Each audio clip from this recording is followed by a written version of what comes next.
मंत्र पाठ।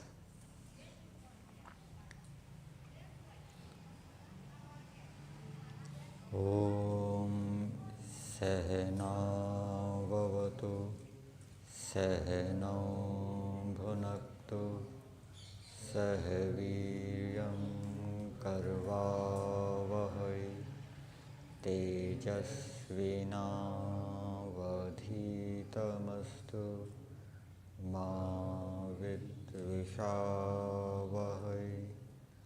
ओम शांति शांति शांति।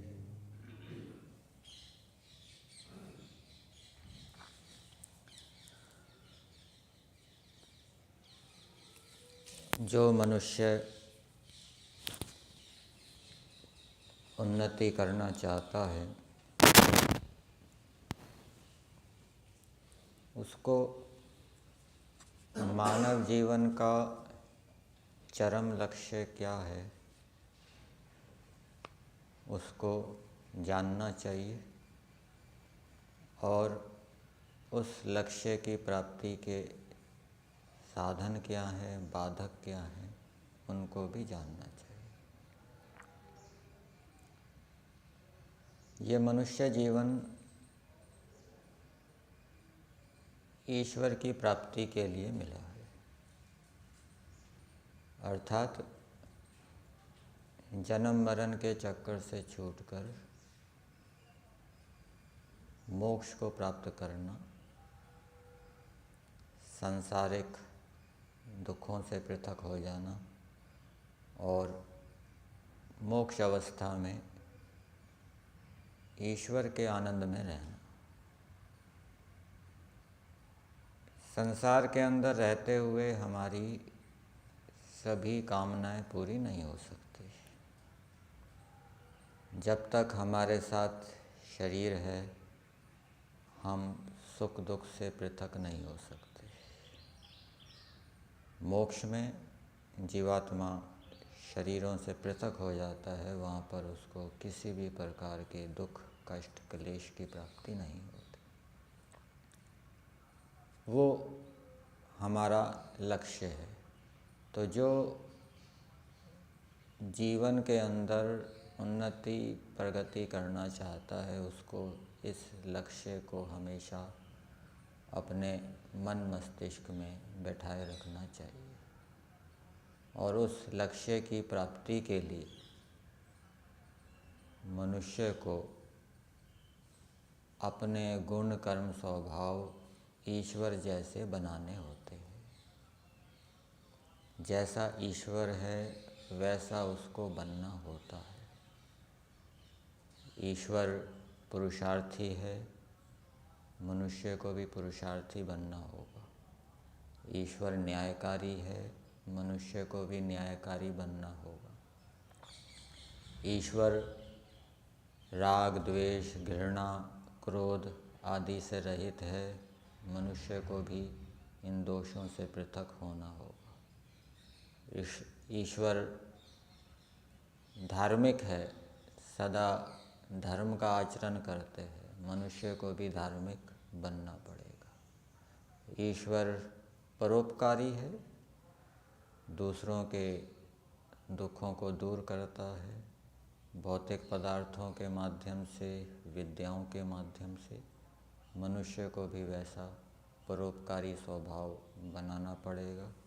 दूसरों के दुखों को दुर्गुणों को दूर करने का स्वभाव उसके अंदर होना चाहिए।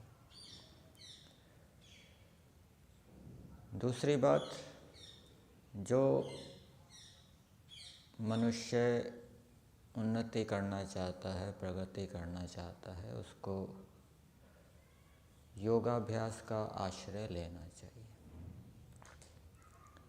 योग अंग अनुष्ठानात् अशुद्धि क्षय ज्ञान दीप्ति आविवेक ख्याति। कोई भी मनुष्य है, किसी भी आश्रम में है, उसको वहाँ पर पूरी शक्ति से योग के अंगों का अनुष्ठान करना चाहिए। चाहे वो ब्रह्मचर्य आश्रम में है, चाहे गृहस्थ आश्रम में है, चाहे वानप्रस्थ आश्रम में है, चाहे संन्यास आश्रम में। और योग के 8 अंगों के अंतर्गत प्रथम 2 अंग हैं यम और नियम। यम नियम आदि योग के अंगों का उसको श्रद्धापूर्वक अनुष्ठान करना चाहिए, जो मनुष्य उन्नति करना चाहता है। श्रद्धापूर्वक अनुष्ठान नहीं करेंगे तो उन्नति में बाधा हो जाएगी। तो योग के अंगों का हम श्रद्धापूर्वक अनुष्ठान कैसे करें? जैसे हम यमों को लें, यम के अंतर्गत अहिंसा, सत्य, अस्तेय, ब्रह्मचर्य, अपरिग्रह आदि है।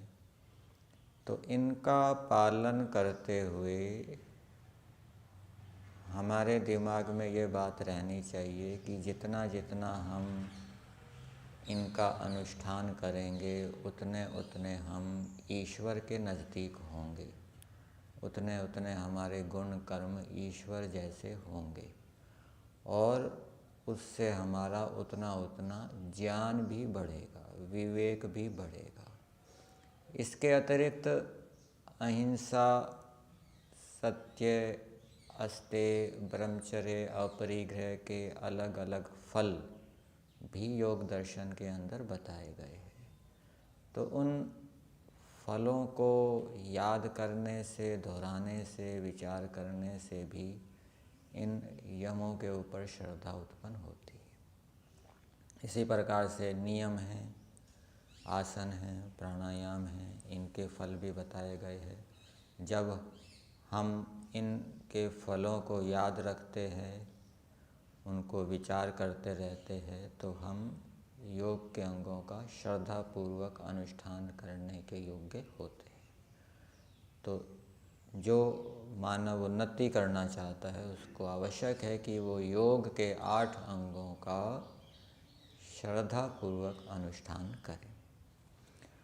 और यम नियमों के विषय में एक बात ध्यान रखनी चाहिए।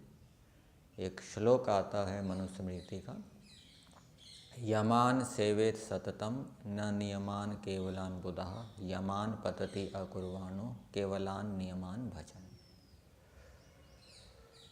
कि जो केवल नियमों का सेवन करता है, शौच, संतोष, तप, स्वाध्याय, ईश्वर प्रणिधान, यमों की ओर कोई ध्यान नहीं देता, तो महर्षि दयानंद जी सत्यार्थ प्रकाश के 3रे समोल्लास में लिखते हैं कि वो उन्नति को प्राप्त नहीं होता, उसकी उन्नति नहीं होती। लेकिन जो यम पालन पूर्वक नियमों का पालन करता है उसकी उन्नति होती है। इसलिए योगाभ्यासी व्यक्ति को, अपनी उन्नति के इच्छुक व्यक्ति को ये ध्यान रखना चाहिए कि यम मुख्य है और नियम क्या है, गौण है। नियम यमों के लिए है, यम नियम के लिए नहीं है। जो जिसके लिए होता है वो गौण होता है। तो शौच, ये नियम, ये यमों के पालन में सहायक हैं। इनका अनुष्ठान करने से हम अच्छी प्रकार से यमों का पालन कर सकते हैं, इसलिए ये गौण है। मुख्य क्या है? यम। इसलिए व्याकरण के अंदर भी नियम आता है कि जो गौण और मुख्य है उसमें मुख्य का कार्य करना चाहिए, गौण को गौण के रूप में देखना चाहिए। तीसरी बात, जो मनुष्य उन्नति करना चाहता है उसके कुछ नियम होने चाहिए, व्यक्तिगत नियम होने चाहिए। और वो जो व्यक्तिगत नियम है वो शास्त्रों से परीक्षित होने चाहिए। शास्त्रों के आधार पर उसको अपनी उन्नति के व्यक्तिगत नियमों को निर्धारित करना चाहिए। जैसे प्रातःकाल जल्दी उठना, भ्रमण करना, व्यायाम करना, स्नान करना, ईश्वर का ध्यान करना, गायत्री का जप आदि करना, ये व्यक्तिगत नियम है। स्वाध्याय आदि करना, और साथ साथ उसको सामाजिक अनुशासन में भी रहना चाहिए। स्वयं अनुशासन में रहे, समाज के और दूसरों को अनुशासन में रखे, अनुशासन को बनाए रखने में सहयोग करे। मुक्ति के साधनों में धर्म अधर्म और कर्तव्य अकर्तव्य की बात भी आती है। वहाँ धर्म अलग लिखा है, कर्तव्य अलग लिखा है। तो जो व्यक्ति किसी समाज में रह रहा है, किसी सामाजिक अनुशासन में रह रहा है, तो उसका ये कर्तव्य हो जाता है कि वो अपने आसपास रहने वाले यदि कोई नियम अनुशासन का भंग कर रहे हैं तो उनको वो टोके, प्रेम पूर्वक उनको समझाए कि आप सामाजिक अनुशासन का पालन नहीं कर रहे, आपको पालन करना चाहिए। केवल अपने पालन में लगे रहे और दूसरा आसपास रहने वाला क्या कर रहा है उसकी ओर वो ध्यान नहीं दे, तो वो अपने कर्तव्य का पालन नहीं कर रहा होता। इसलिए अपनी उन्नति के इच्छुक व्यक्ति को व्यक्तिगत अनुशासन, सामाजिक अनुशासन और साथ साथ सामाजिक अनुशासन के पालन में सहयोग भी देना चाहिए, तो वो उन्नति कर सकता है। इसके अतिरिक्त जो मनुष्य उन्नति करना चाहता है उसको वेद, दर्शन, उपनिषद, मनुस्मृति आदि ऋषिकृत ग्रंथों का स्वाध्याय करना चाहिए और इन ग्रंथों के ऊपर उसका विश्वास होना चाहिए, संशय नहीं होना चाहिए। यदि इन ग्रंथों के ऊपर जो लिखी हुई बातें हैं उन पर विश्वास होगा तो वो उनके अनुकूल चलेगा, और यदि उनमें संशय रहेगा तो वो उनके अनुकूल नहीं चल पाएगा। इसलिए ऋषिकृत ग्रंथों पर श्रद्धा उत्पन्न करने के लिए ऋषि कैसे होते हैं, उनकी योग्यता कैसी होती है, उनकी विशेषता कैसी होती है, ये हमें जानना चाहिए। ऋषियों के विषय में बताया जाता है कि वो सर्वशास्त्रविद होते हैं, सभी शास्त्रों को जानने वाले होते हैं, पक्षपात रहित होते हैं, उनका अंतःकरण पवित्र होता है, सत्व प्रधान होते हैं, रजस और तमस से रहित होते हैं और उनके हित में सबके, उनके हृदय में सबके हित की भावना होती है, परम हितैषी होते हैं और वो मानव मात्र के हित के लिए उपदेश करते हैं। तो इन विशेषताओं को यदि हम ध्यान में रखेंगे तो ऋषियों के प्रति श्रद्धा होगी, उनके बनाए हुए ग्रंथों पर श्रद्धा होगी, विश्वास होगा और उनके हम अनुकूल चल पाएंगे। तो ये बात भी उन्नति के इच्छुक व्यक्ति को ध्यान में रखना चाहिए। इसके अतिरिक्त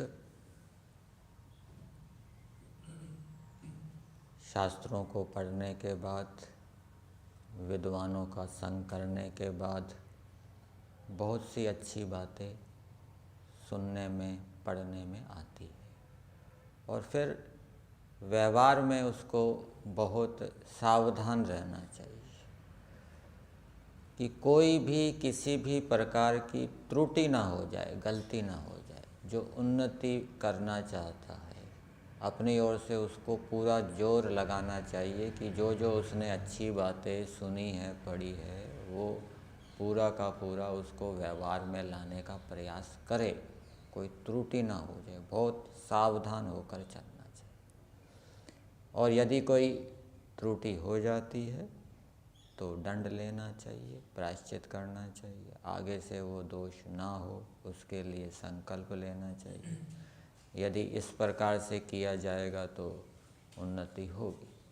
और यदि सुनी पड़ी हुई बातों के विपरीत आचरण किया जा रहा है, खेद प्रकट नहीं किया जा रहा, ग्लानि प्रकट नहीं की जा रही, दंड नहीं लिया जा रहा, प्रायश्चित नहीं किया जा रहा, त्रुटियां हो रही है, तो वो उन्नति का मार्ग नहीं है, प्रगति का मार्ग नहीं। इसलिए इस बात की ओर भी जो उन्नति का इच्छुक व्यक्ति है उसको ध्यान रखना चाहिए। तप एक महत्वपूर्ण साधन है उन्नति के लिए। ईश्वर के लिए भी वेद के मंत्र में अंदर तपोजा शब्द आपको मिलेगा कि जो परमेश्वर तप से प्रकट होता है। और योग दर्शन के अंदर भी तप का महत्व बताया गया है कि बहुत लंबे समय से जो हमारे चित्त के अंदर क्लेशों के, सकाम कर्मों की जो वासनाएं हैं, संस्कार हैं, वो बिना तप के छिन्न भिन्न नहीं होते।